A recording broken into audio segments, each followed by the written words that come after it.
Okay, so if you're a music creator, you already know the incredible power of sound to move people, right? But today, we're going to dive into a totally different dimension of that power. We're going to explore creative arts therapy. And we're looking at it specifically as a toolkit for you, the musician, the songwriter, the producer.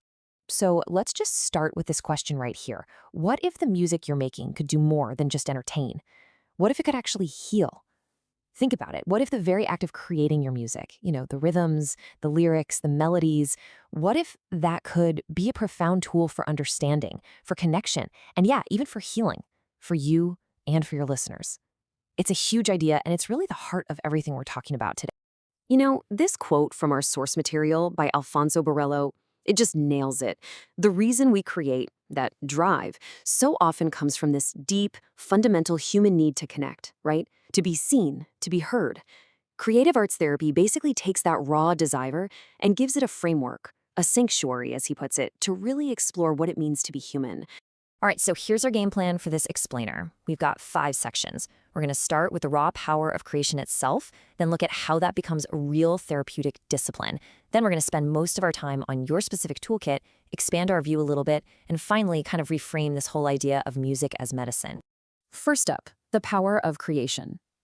Let's just get this on the table right away. What you do, making music, it's not just a craft or a hobby. It's a fundamental part of being human.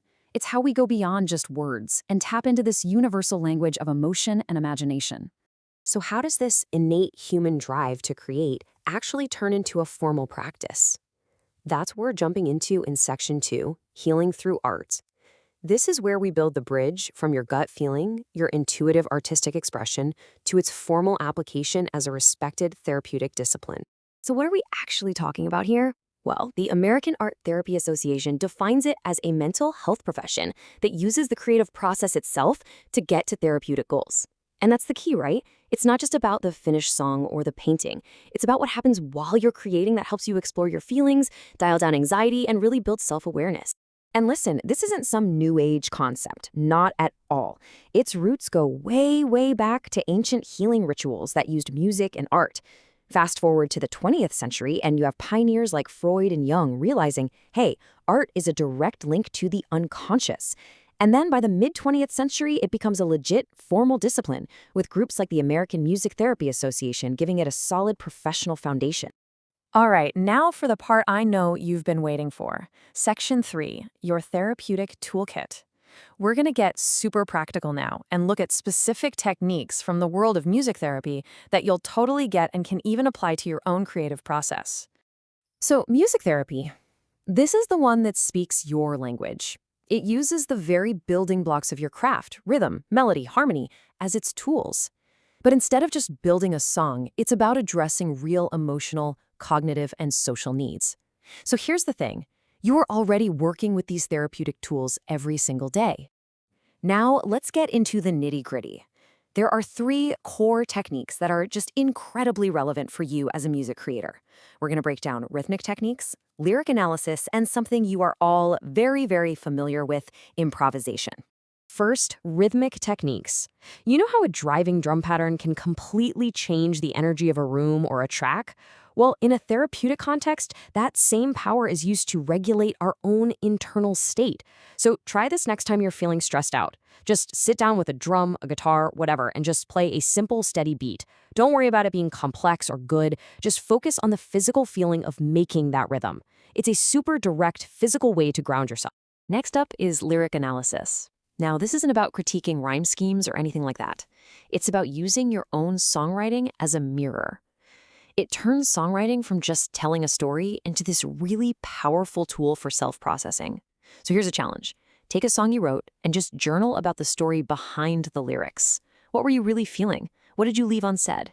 You might unlock a whole new layer of meaning in your own work. It's pretty wild. And finally, improvisation. This is like a direct line to your inner self. When you improvise, you're bypassing that inner critic, that voice that tells you that's not good enough. It's just pure, spontaneous creation. It lets you express emotions in their rawest form, and it's an amazing way to bust through creative blocks. So next time you're stuck, just hit record and play for 5 minutes with absolutely zero expectations. You might just find the most authentic idea you've had all week. Okay, so we've dug deep into your musical toolkit, but this power of creative healing, it goes way beyond just sound. In Section 4, Expanding Your Creative Palette, we're going to see how these same ideas apply to other art forms and how that bigger perspective can actually supercharge your own music. So check this out. Look at how other modalities work. Art therapy makes the internal world visible. Dance therapy uses the body as an instrument. Now put on your producer hat for a second. How can you use this? Could you try to translate the color blue into a sonic texture? Could you write a score for the emotion of a single burst stroke? Could the rhythm of a dancer inspire a brand new bass line? It's all about cross-pollination, speaking the same emotional language just through different creative dialects. And this brings us to our final section, music as medicine. This is where we tie everything together and look at how all this knowledge can fundamentally change how you approach your own creative process, turning it into a much more intentional and self-aware practice. So what's the big takeaway here? Your music is already a powerful tool for self-awareness. You can consciously use rhythm to regulate your emotions, not just to make a track groove. You can start seeing your lyrics as a gateway to understanding yourself on a much deeper level. You can use improvisation to unlock your most authentic, raw voice.